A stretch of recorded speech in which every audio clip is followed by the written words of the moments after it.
Welcome back once again in program सुबह का सितारा। खुशामदीद खासकर उन लोगों को जिन्होंने हमें प्रोग्राम में अभी अभी ज्वाइन किया है। तो बहुत ही एक ऐसा टॉपिक आज हम प्रोग्राम में डिस्कस करने वाले हैं, शेयर करने वाले हैं, जो कि एक आम उन्वान है, एक आम टॉपिक। अक्सर कुछ लोग इकट्ठे भी बैठे होते हैं ना, तो वो अक्सर शेयर कर रहे होते हैं कि जी ये मसला हो गया, सेहत के हवाले से वो हो गया। बहुत सारे सिम्टम्स नाज़रीन ऐसे होते हैं जो आपको, जो मुझे, हमें बहुत रूटीन में महसूस हो रहे होते हैं, लेकिन चूंकि उनकी बहुत ज़्यादा कोई दिक्कत या कोई बहुत तकलीफ़ हमें महसूस नहीं हो रही होती, इसलिए हम उन सिम्टम्स को लेट गो कर रहे होते हैं, इतना ध्यान नहीं दे रहे होते, या किसी एक्सपर्ट के पास या डॉक्टर के पास हम नहीं जा रहे होते।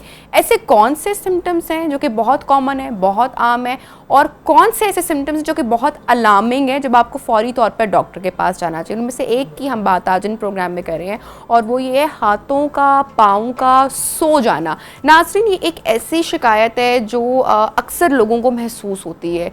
क्यों होती है, इसके पीछे रीज़न्स कौन से हैं, और कौन से ऐसे रीज़न्स जो कि बहुत अलार्मिंग हो सकते हैं आपकी हेल्थ के लिए, आज हम इस पर डिबेट करेंगे, बात करेंगे। हमारे साथ मौजूद हैं डॉक्टर फराह सादिक साहिबा, associate professor of medicine, Lahore general hospital. अस्सलाम वालेकुम and very good morning doctor साहिबा, कैसी हैं आप? ठीक है, शुक्र अल्लाह का। डॉक्टर साहब, हमने बहुत आम सुना है, बड़ों से भी सुना है, बुज़ुर्गों से भी, और ख़ासकर जो लोग यंग होते हैं आफ्टर 30, हाथ का सुन हो जाना, पाँव का सुन हो जाना, रात को सोए हुए हैं तो जिस्म में नमनेस हो जाना, कीड़ियों का चलना पाँव पे महसूस होना, इसके क्या रीज़न्स हैं और ये अलार्मिंग कब होता है?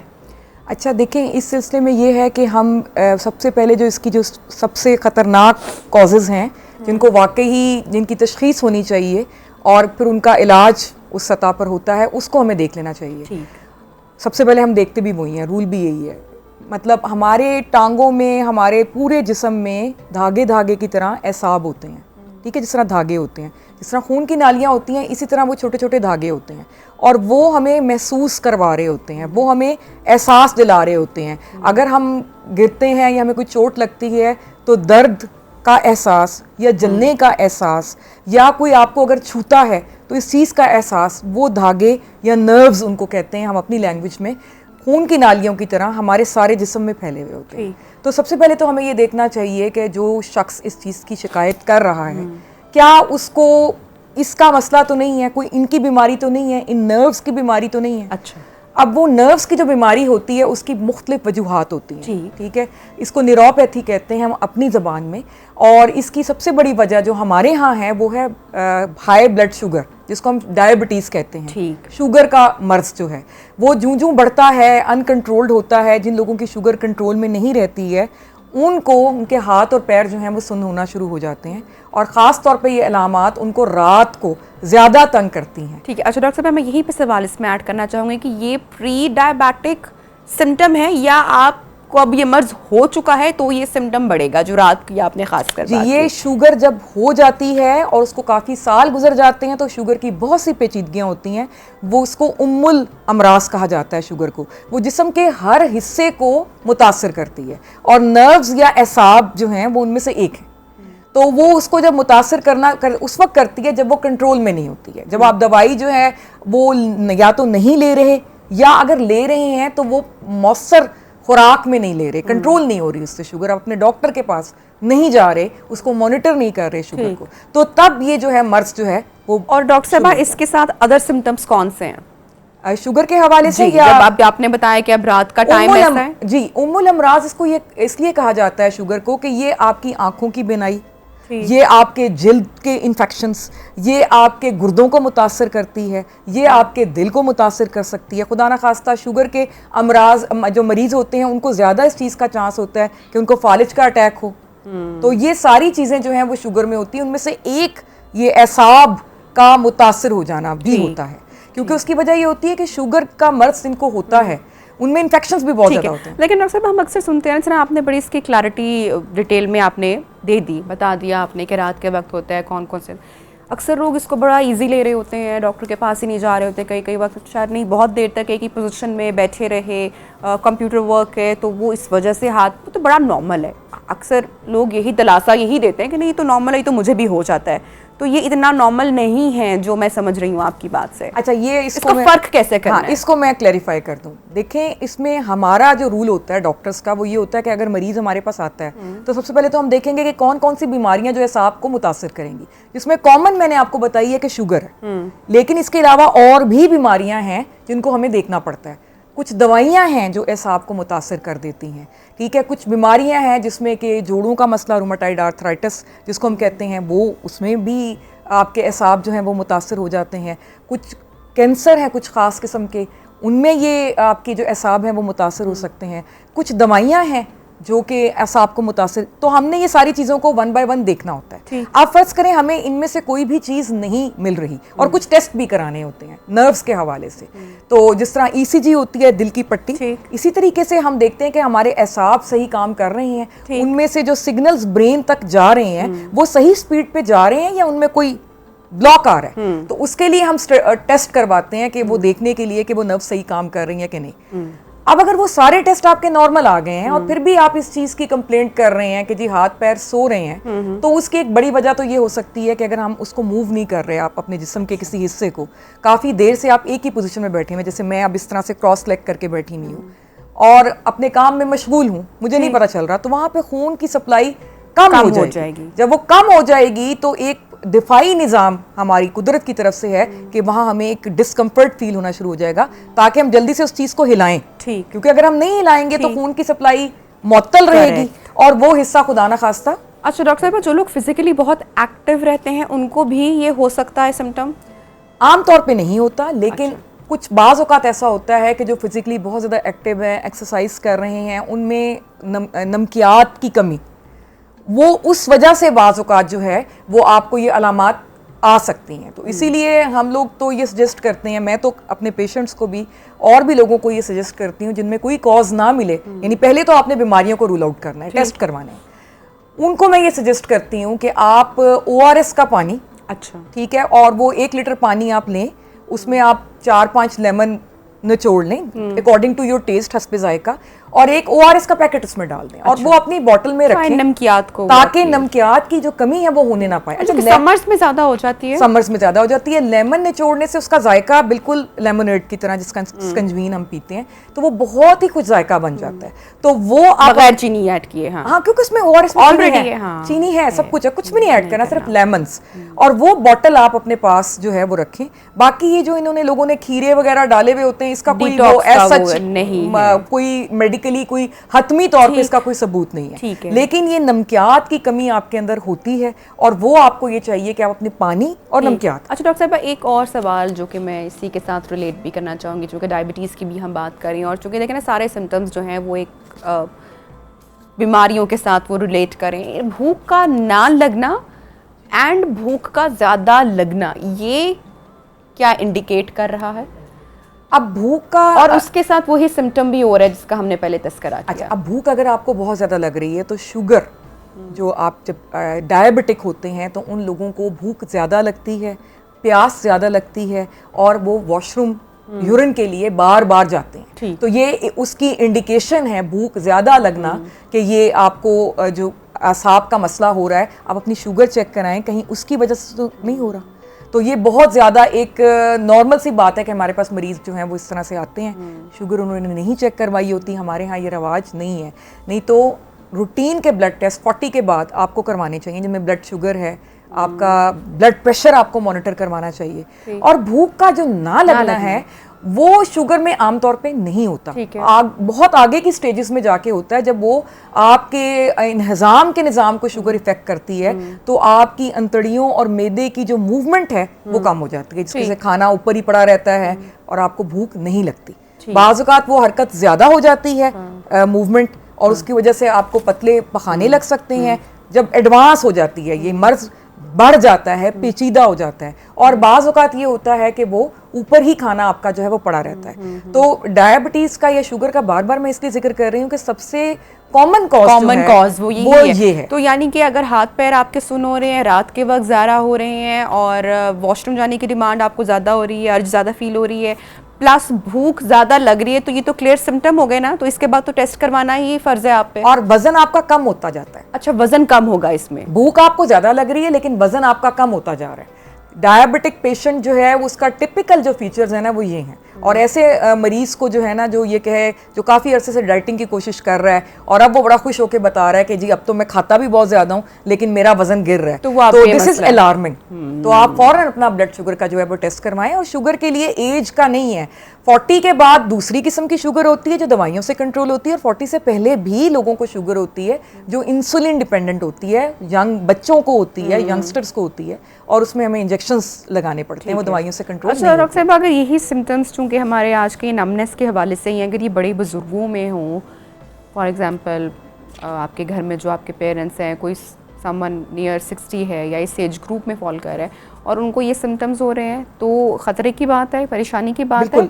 खतरे की बात, वही बीमारियां जिस तरह मैंने आपको शुगर का बताया है, खुदा ना खास्ता कैंसर, जोड़ों का मसला। अच्छा। कुछ दवाइयां ऐसी होती हैं, जैसे टीबी की कुछ दवाइयां हैं, अगर कोई टीबी का किसी को मर्ज है और वो दवाइयां यूज़ कर रहा है तो उन दवाइयों का एक साइड इफ़ेक्ट ये है कि वो नर्व्स को भी इफेक्ट करता है, वो हमें देखना पड़ेगा।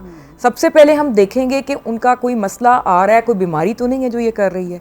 अगर कुछ नहीं आ रहा तो फिर हम बाकी का चीज़ें देखेंगे कि कहीं वो एक ही जगह पर लंबे अरसे तक एक ही पोस्चर में तो नहीं बैठे रहते।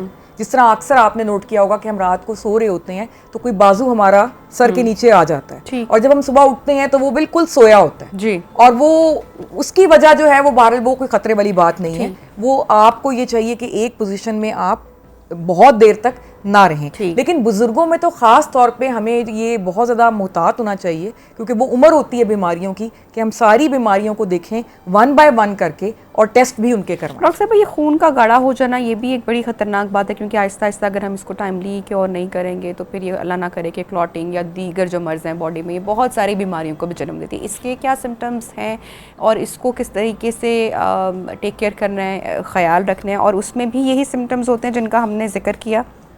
बिल्कुल हो सकते हैं उसमें भी। अगर खून गाढ़ा हो जाता है, और खून के गाढ़े होने की वजूहात जो हैं वो ये हैं कि अगर आपकी डाइटरी पैटर्न इस तरह का है कि आप बहुत ज़्यादा चिकनी चीज़ें खा रहे हैं तो कोलेस्ट्रॉल आपकी खून की नालियों पे जमा होना शुरू हो जाता है, और जब कोलेस्ट्रॉल जमा होता है तो खून की नालियाँ तंग हो जाती हैं, तो खून का जो बहाव है वो बिल्कुल स्लो हो जाएगा। जब वो स्लो हो जाएगा तो हमारे खून में कुछ फैक्टर्स ऐसे होते हैं जो खून को जमाते हैं, वो उस जगह पर ज़्यादा हो जाएंगे और खून गाढ़ा हो जाएगा। और खुदा ना खास्ता खून गाढ़ा होके जब लोथड़े की शक्ल या क्लॉट की शक्ल इख्तियार कर लेगा, और वो क्लॉट आपके दिल की नाली में चला गया तो आपको हार्ट अटैक करेगा, दिमाग की नाली में चला गया तो आपको फालिज करेगा। तो पहली रीज़न तो इसकी ये है कि जो हाई फैटी फूड है वो कोलेस्ट्रॉल को ज़्यादा करेगा, और कोलेस्ट्रॉल इंटर्न क्लॉट्स को बनाएगा, ज़्यादा बनाने की उनमें टेंडेंसी हो जाएगी। सेकेंडली, बहुत सी बीमारियां ऐसी होती हैं जिसमें कि कोलेस्ट्रॉल ज्यादा बनना शुरू हो जाता है, गंदे वाला कोलेस्ट्रॉल। सारे कोलेस्ट्रॉल्स गंदे नहीं होते हैं। अच्छा। कुछ अच्छे कोलेस्ट्रॉल भी होते हैं जिसको हम एक अच्छा cholesterol, high density lipoprotein, HDL हम उसको कहते हैं, जो हार्ट के लिए प्रोटेक्टिव है। वो अच्छे वाले फैट में कौन सा है? हाँ जी, वो जो होता है वो आपको अंडे में मिलेगा, वो आपको मछली में मिलेगा, वो आपको नट्स में मिलेगा। देसी घी में नहीं मिलेगा? नहीं, देसी घी में नहीं मिलेगा। देसी घी आप खा सकते हैं, it's a very good thing, pure, लेकिन फिर आप उसको कंज्यूम भी करें। अगर आपके खाने में अदर ऑयल्स या उसको आप स्किप करके आप उसको कंज्यूम करें। आप देसी घी देखिए, अगर एक किसान देसी घी का पराठा खा रहा है तो वो फिर खेतों में हल चला रहा है, वो उसको कंज्यूम कर रहे हैं। हम ये करते हैं कि हम निहारियां या देसी घी को बहुत पसंद करते हैं, हम ये कहते हैं ये प्योर है, इसमें कोई शक नहीं है, लेकिन उसके बाद आप उन कैलोरीज को कंज्यूम कर रहे हैं। अगर आप नहीं कर रहे हैं तो जो एक्स्ट्रा कैलोरीज हैं उन्होंने आपकी खून की नालियों में जम जाना है, और वो जम जाएंगी तो खून की नालियां तंग हो जाएंगी और आपके रिस्क जो हैं वो बढ़ जाएंगे। तो एक तो डाइट है सबसे पहले। नंबर 2, आपका लाइफस्टाइल, एक्सरसाइज करें, आप कम से कम वॉक करें। और जो लोग ये कहते हैं कि जी हमारा ऑफिस वर्क है, वो ऑफिस में ही कुछ सीढ़ियां हैं अगर, तो उसको यूज़ करने की कोशिश करें या चलने फिरने की कोशिश करें। फिर बहुत सी बीमारियां हैं जो कि कोलेस्ट्रॉल के लेवल को हाई करती हैं। और कोलेस्ट्रॉल का लेवल हाई होने का मतलब है कि खून गाढ़ा होगा, ठीक। उसका बहाव कम होगा और क्लॉट्स तो बनेंगे। डॉक्टर साहब इसको कम करने के लिए अक्सर लोग जो वर्जिश करते हैं लेकिन खाने पीने में चेंजेस नहीं लेके आते, तो वर्जिश करना किस हद तक फ़ायदेमंद है, लेकिन अगर आपने अपनी डाइटरी हैबिट्स चेंज नहीं की हैं तो बात तो वहीं आ गई। अब देखिए, इसमें मैं आपको बताऊं, हमने अक्सर हम भी ट्रेडमिल करते हैं, हम देखते हैं कि आधा घंटा घंटा जब हम भागते हैं तो इतनी सी कैलोरीज बर्न होती हैं, 150-200 Exactly. बस। और अगर आप एक देसी घी का पराठा खाएं हाँ। और उसकी कैलोरीज आप गूगल में सर्च कर लें, हाँ। तो बात वही है कि जितना आप खा रहे हैं, क्या आप उसको कंज्यूम कर रहे हैं? अगर आप नहीं कर रहे तो वो एक्स्ट्रा फैट कहाँ जाएगी? बॉडी में स्टोर होगा ऑब्वियसली। वो आपकी बॉडी में एक तो सारा हो गया, हाँ। पेट बाहर निकलेगा, टायर्स बन जाएंगे ये वो, और दूसरा आपकी खून की नालियों में वो जमा हो जाएगा। ठीक। तो इसलिए एक्सरसाइज जो है वो उसका 10% या उससे भी कम रोल है। सही। आपने अपनी डाइट को हेल्दी रखना है और उसके अंदर आपने क्या लेना है, अपने फ्रूट्स, हेल्दी डाइट लेनी है। फ्रूट्स हैं, वेजिटेबल्स हैं, एग है, आप बॉइल्ड एग लें, एक एग आप पूरा भी ले सकते हैं विद योक। डॉक्टर साहब, starving is good for health. Starve नहीं। करना अपने आप को थोड़ा सा, जैसे हमारे यहाँ रोजे भी उसके फायदे होते हैं ना, साल में हम रखते हैं, या इंटरमिटेंट फास्टिंग है, या बहुत सारे के कम खाने की आदत आपको ये चीज़ डालती है। जब हमें कम खाने की आदत होगी, बॉडी को क्रेव कम होगा, जब क्रेव कम होगा तो ऑब्वियसली कुछ तो बेहतरी आएगी। नहीं, इसमें डिफरेंट ओपिनियंस हैं। जो मेरी ओपिनियन है वो ये है कि अगर आप नहीं खाते तो आपका जो मेटाबॉलिक रेट है, यानी जो आपकी बॉडी जो काम कर रही है, वो भी स्लो हो जाता है, कम हो जाता है। अब वो जब कम होगा तो आपकी कैलोरीज को बर्न भी कम होंगी वो, तो इसलिए फिर ये होगा कि वो आपकी बॉडी उसके साथ सेट हो जाएगी, यानी वेट आपका उतना ही रहेगा और वो उस कम खाने के साथ वो एडजस्ट हो जाएगा। तो आप हेल्दी स्नैक्स लें, आप दिन में 3 की बजाय 6 दफ़ा खाएं, लेकिन वो हेल्दी स्नैक्स होने चाहिए। अब वो क्या हैं?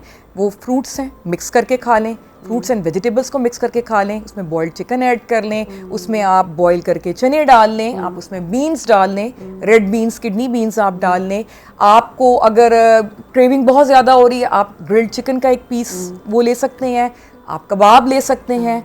There are so many options. Boiled egg, हमारे यहाँ जो घर के खाने बनते बॉइल्ड हैं, एग्स लें, नहीं उसमें आप सिर्फ रोटी और चावल, अच्छा, अगर इसको ओमिट कर दें या मिनिमम कर दें, और आप सालन फॉर एग्जांपल अगर कोई अफोर्ड नहीं कर सकता, कबाब या ये ग्रिल्ड चिकन नहीं कर सकता, आप दालें ले लें, एक दाल ले लें, उसके अंदर आप ऑयल मिनिमम डालें, बाकी आप सारे मसाले डालें, उसको चम्मच से आप ले लें। दैट इज वेरी वेरी रोटी और चावल स्किप अगर कर दें। रोटी और चावल जो है उसमें कार्बोहाइड्रेट होता है, कार्बोहाइड्रेट भी आपके लिए ज़रूरी है। बैलेंस डाइट के अंदर हम ये नहीं एडवाइस करते कि आप स्टार्व करें या आप ओवर ईट, दोनों चीज़ें खराब हैं, लेकिन कार्बोहाइड्रेट हमें किसी ना किसी चीज़ में मिल जाता है। फ्यूल है ना बॉडी का, आपको उसके लिए एनर्जी, मतलब आप जो भी खा रहे होंगे ना, मतलब फ्रूट में आपको अच्छे वाला कार्बोहाइड्रेट मिल जाएगा, so there is no need कि आप शुगर क्रेविंग भी आपकी उससे पूरी हो जाएगी। डेट्स इतना अच्छा सोर्स है, फुल ऑफ एनर्जी है। खजूर जो है वो एक या 2 आप लें, बड़ा हेल्दी स्नैक है। तो इतनी ऑप्शंस हैं अगर आप करना चाहें, साथ lots and lots of water. ठीक। अच्छा डॉक्टर साहब, अभी कुछ दिन पहले जब जिन स्ट्रोक्स का आप जिक्र किया कि जब बॉडी में कोलेस्ट्रॉल और जो भी आपने के ब्लड के जो थिकनेस है, देन कोलेस्ट्रॉल, देन क्लॉटिंग है, अगर वो हार्ट में गई है तो आपकी हार्ट डिजीज़, अगर ब्रेन में गई है तो भी आपको स्ट्रोक हो सकते हैं। लेकिन ये एक दिन में नहीं हुआ सब कुछ, हम कहते हैं ना, उसके पीछे आपकी बहुत सालों की बदपरहेज़ी, बहुत सालों का जो आपने बेहतियाती बरती है वो हुई है। तो ये ऐसा नहीं है कि ये वन फाइन डे आप उठे तो आपको ये हो गया, खुदा ना खास्ता। जो लोग ऑलरेडी डायबिटिक हैं या ब्लड प्रेशर के मरीज़ हैं, उनको अपना लाइफस्टाइल किस तरीके से चेंज करना है ताकि खुदा ना खास्ता स्ट्रोक से बचा जा सके? सबसे पहले तो उनको जो है ना विज़िट करना है अपने डॉक्टर को, उनको ये देखना है, मेक श्योर करना है कि एक तो वो दवाई रेगुलरली लें, क्योंकि शुगर और ब्लड प्रेशर ये कंट्रोलेबल डिजीज़ हैं, ये ट्रीट नहीं होते, ये ठीक नहीं होते। तो एक तो पहले ये मिसकॉन्सेप्शन दूर करना है हमारे पेशेंट्स का कि जी मैंने 1 हफ्ता दवाई खाई तो मेरा ब्लड प्रेशर ठीक हो गया या मेरी शुगर ठीक हो गई। नहीं, आपको ताहयात उसकी दवाई लेनी है, नंबर 1। नंबर 2 ये कि दवाई तो आप ले रहे हैं, लेकिन आप ये देखें कि क्या दवाई जो है वो मौसर खुराक में जा रही है, उससे आपका ब्लड प्रेशर और शुगर वाकई कंट्रोल हो रहा है, उसको मॉनिटर करें। उसके लिए अगर आपने घर में ग्लूकोमीटर रखा हुआ है या बीपी ऑपरेटर्स रखा हुआ है, फेयर इनफ। अगर नहीं तो आप अपने डॉक्टर के पास जाएं। अगर वो कंट्रोल नहीं है और उस दवाई को बदलने की या बढ़ाने की ज़रूरत है तो वो आप करें, वो मस्ट है। तीसरे नंबर पे जो है आपको इस चीज़ से बचने के लिए कि आपको ऐसा ना हो, ये फालिज का अटैक या हार्ट अटैक या गुर्दों का फेलियर या किसी भी किस्म की कोई और कॉम्प्लिकेशंस, इसमें एसाब का सो जाना भी आ जाता है। तो अगेन वही है कि लाइफस्टाइल मॉडिफिकेशन, लाइफस्टाइल मॉडिफिकेशन में डाइट पहले नंबर पे आती है। 90% आपकी डाइट है, 10% आपकी एक्सरसाइज है। उस डाइट के अंदर आप चाहे शुगर के मरीज़ हैं या आप अपना वेट रिड्यूस करना चाह रहे हैं या नहीं भी करना चाह रहे, आप हेल्दी स्नैक्स लें, बजाय हमारे जो पाकिस्तानियों का एक कॉन्सेप्ट है ना कि सुबह के वक्त आपने खाना खा लिया, 2 रोटियां खा ली और उसके बाद शाम को खा लिया। मोस्ट ऑफ जो पीपल जो हैं, जो फैमिलीज़ हैं, जो मिडिल घराने हैं, मुतवस्त या छोटा तबका है, उनमें यही है कि 10-11 बजे आपने एक फुल मील लिया और उसके बाद आपने जितना आप गैप देंगे आपको उतनी भूख लगेगी और आप ज़्यादा खाएंगे। तो इसलिए आप 3 टाइम की बजाय 6 टाइम खाएं, लेकिन हेल्दी स्नैक्स आपको जो मैंने बताए हैं कि मिक्स फ्रूट्स, वेजिटेबल्स, बीच में आप उसको चिकन उसमें आप ऐड कर लें। सर्दियों में फिश ग्रिल्ड जो है वो बहुत अच्छी है। तो सूप्स हैं, यखनी है, वो आप ले सकते हैं, उसमें लॉट्स ऑफ बॉइल्ड चिकन के रेशे करके आप डाल सकते हैं। नट्स हैंडफुल और एग, बॉइल्ड एग, डेट्स और ये बीन्स, और इवन अगर ये नहीं तो आप वेजिटेबल्स ले लें। अगर आप अफोर्ड नहीं कर सकते तो सिंपल आप वेजिटेबल्स में सारे मसाले आप डालें जो आप डालते हैं, लेकिन उसको उसमें ऑयल जो है वो थोड़ा कम रखें, वो बिल्कुल 1 स्पून हो जाए या इससे भी कम हो जाए। वो वेजिटेबल ले लें, दाल का सूप आप ले सकते हैं, फ्राइड चीजों से बिल्कुल एग्जैक्टली। और कभी कभार आप, मैं ये नहीं कहती क्योंकि जिंदगी एक दफा ही मिलती है, once in a blue moon आप जरूर चीट डे रखें, महीने में 1 समोसा खा सकते हैं। एक चीट डे आप जरूर रखें, लेकिन मोस्ट ऑफ द टाइम जो आपका लाइफस्टाइल पैटर्न है वो ये हेल्दी हो। हाँ, वो ये नहीं है ना कि डेली जो है नान चने का सालन किया जा रहा है, रात को निहारी पाए खाए जा रहे हैं। सो ये जो हैबिट्स होंगी वो तो ऑब्वियसली कभी कभार आप जरूर रखें चीट डे, ताकि उसकी क्रेविंग भी ना हो। थैंक यू सो मच, आपने इतनी डिटेल में और आई थिंक बड़े ही खूबसूरत अंदाज से जो सारी बातें थी वो हमारे साथ शेयर की। और सेहत जनाब, ये जो ज़िंदगी है ये एक बार मिलती है और ये एक बार मिली हुई ज़िंदगी में अपने जिस्म का ख्याल रखना बहुत ज़रूरी है, अपनी सेहत का ख्याल रखना बहुत ज़रूरी है। अनटिल अनलेस के बहुत देर हो जाए। हमारे यहाँ एक कॉमन रवैया यही है कि जब तक हम बहुत तकलीफ में नहीं होते तब तक हम डॉक्टर के पास नहीं जाते हैं। ब्रेक लेते हैं, ब्रेक के बाद आपको दोबारा ज्वाइन करेंगे, कहीं मत जाइएगा, स्टे विद अस।